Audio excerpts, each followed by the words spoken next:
Bonjour à tous et à toutes. Bienvenue dans ce premier épisode de « Si la paracha avait une bande-son ».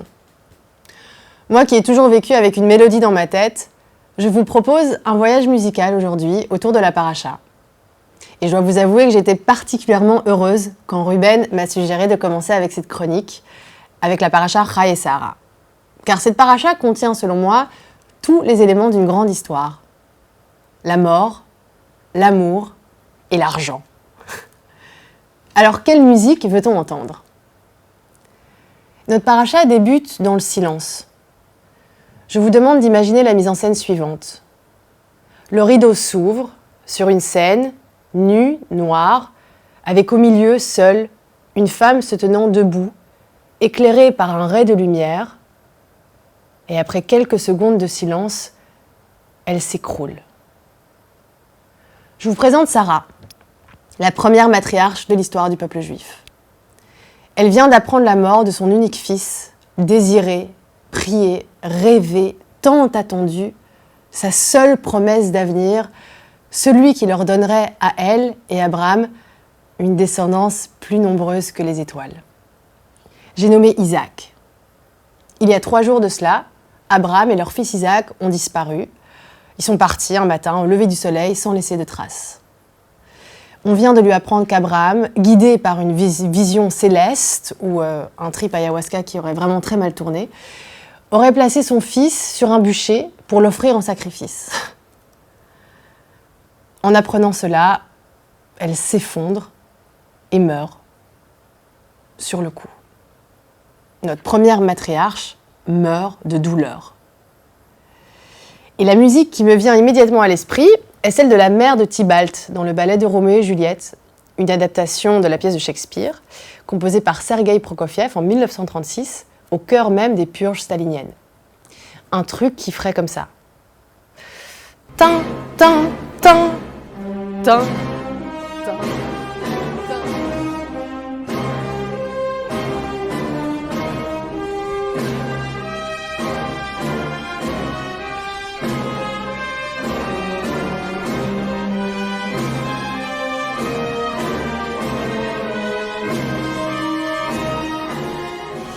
Ou si je voulais mettre en musique la mort de Sarah de manière un peu plus sobre, peut-être que je choisirais une bande-son comme le Stabat Mater.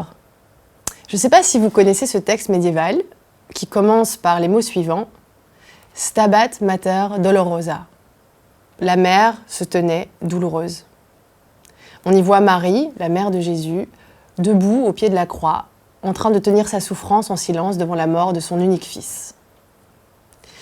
Bon, mon ami Hillel me dirait que c'est pas très juif que de mobiliser la liturgie chrétienne, mais moi je crois que la douleur d'une mère n'a pas de religion. Sarah, Marie, Rachel Goldberg, Ala al-Najjar, une mère qui perd son enfant, n'est-elle pas tout simplement une mère qui perd son enfant ?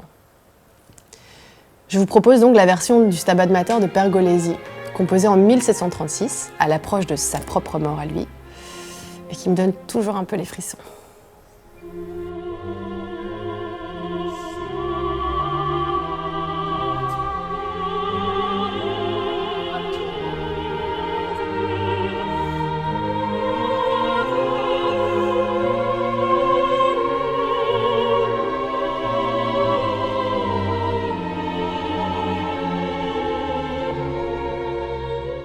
Selon certains commentateurs, Sarah ne serait pas morte de tristesse, mais de soulagement. Quand le même ange lui annonce qu'en fait Isaac serait vivant, elle se serait écroulée. Non pas de douleur, mais de bonheur. Peut-être que le fameux cliché de la mère juive nous vient de là, de cette première matriarche. Sarah, qui aura attendu plus de 100 ans pour avoir un fils et qui en meurt d'angoisse ou de joie, quelque part entre les deux. Et depuis des millénaires, toutes les mères juives portent encore en elles ce fond d'inquiétude. Serge ? C'est toi mon fils ? Maman ? Un trauma duquel on ne serait jamais sorti. Et celui qui, selon moi, le met le mieux en musique, c'est Giora Feidman dans son célèbre Yiddishemam.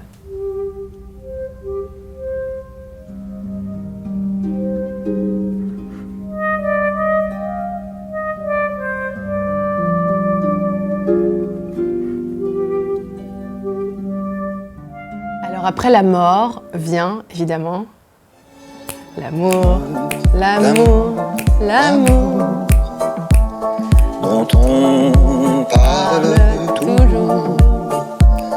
À l'amour, c'est un printemps craintif, une lumière. Rappelez-vous, c'est le deuxième élément clé d'une bonne histoire, l'amour. La Yiddish Mame aura bien fait son job, car rapidement après sa mort, Isaac trouve une femme pour la remplacer. D'ailleurs, la paracha est on ne peut plus claire à ce propos. On y lit « Isaac conduisit Rebecca dans la tente de Sarah, sa mère. Il l'épousa, elle devint sa femme, et il l'aima. Et Isaac se consola de sa mère. » C'est ce qui a peut-être mené Romain Gary à écrire dans La promesse de l'aube, cette phrase est devenue célèbre depuis. « Avec l'amour maternel, la vie nous fait à l'aube une promesse qu'elle ne tient jamais. Chaque fois qu'une femme vous prend dans ses bras et vous serre sur son cœur, ce ne sont plus que des condoléances. » Alors revenons à notre paracha, dans laquelle, pour trouver l'amour, Abraham, le père d'Isaac, envoie son plus fidèle serviteur, un homme nommé Eliezer, chercher une femme pour son cher fils Isaac. Et donc après un long voyage, Eliezer arrive auprès d'un puits, il se pose et il se met un petit challenge en tête. Il se dit voilà, si la jeune femme à qui je demande de l'eau me propose en même temps aussi d'abreuver mes chameaux, je sais que ce sera la bonne pour Isaac. Alors bien sûr, sur papier, une femme qui propose d'abreuver des créatures, des chameaux, des animaux, c'est considéré comme un acte de générosité, d'humilité, de compassion, yada yada yada yada. Heureusement pour nous, le Ramban nous rappelle que pour étancher la soif de 10 chameaux, il faut plus de 500 litres d'eau. Est-ce que vous avez déjà transporté 500 litres d'eau? Les féministes contemporaines appelleraient ça la charge mentale. Pour la Torah, c'est la charge tout court. Plus tu porteras, plus tu seras aimée, ma fille. La rencontre d'Isaac et de Rebecca est souvent narrée comme celle d'un coup de foudre. Bah, mon hypothèse à moi, c'est qu'Abraham et Eliezer savaient exactement ce qu'ils faisaient. Avec la mort de Sarah, ils savaient qu'Isaac aurait besoin d'une femme capable de l'abreuver tant émotionnellement que littéralement. Et je l'entends crier « Mon corps est en pleine croissance !» Il me faut de l'eau! De l'eau! Rebecca, de son côté, rêve de se barrer très loin de sa famille et de son frère, Lavan, un homme profondément cupide et toxique qui avait pour habitude de s'introduire dans tous les pans de sa vie. Alors, quand Eliezer lui propose, si elle veut quitter sa maison tout de suite pour aller à la rencontre d'Isaac ou attendre plusieurs semaines, elle n'hésite pas un instant et lui répond « J'irai où tu iras, ton pays sera toi. J'irai où tu iras, qu'importe la place, qu'importe l'endroit. » Enfin, nous arrivons au troisième et dernier élément de notre bonne histoire. Money, money, money. Must be funny in the rich man's world. Money, money, money, always sunny in the rich man's world. Il en manque une. Parce que soyons honnêtes, quand ça parle d'argent, les masques tombent, les choses se révèlent. Ruben, c'est pas un peu cliché de parler de thunes dès la première chronique? Si, vous voyez exactement de quoi je parle. Les paiements entre amis, les notes à diviser dans un couple, les héritages qui transforment les relations familiales en Hunger Games. L'argent est un test ultime, tachles. Et il existe dans la musique de toutes les relations humaines. Et ça, Abraham l'a très bien compris. C'est pour ça qu'il décide d'acheter dans cette paracha Chai et Sarah la sépulture de Sarah, qu'on appelle la Marpella, à Hébron. Oui, Hébron. Ce petit bout de terre dont on se déchire encore la propriété aujourd'hui. C'est pour vous dire à quel point la Torah est peu actuelle. La négociation en elle-même pour l'achat de cette tombe n'est pas vraiment intéressante. Et je crois que mon ami Hillel pourrait bien mieux la raconter que moi. C'est son genre de délire, les conversations interminables sur le prix des choses au shekel près. Mais ce qu'Hillel dirait, je pense, c'est que Abraham s'est fait avoir. En bref, il voulait acheter le tombeau, et il finit par acheter le tombeau et tout le terrain qui l'entoure. Ce tombeau sera votre tombeau.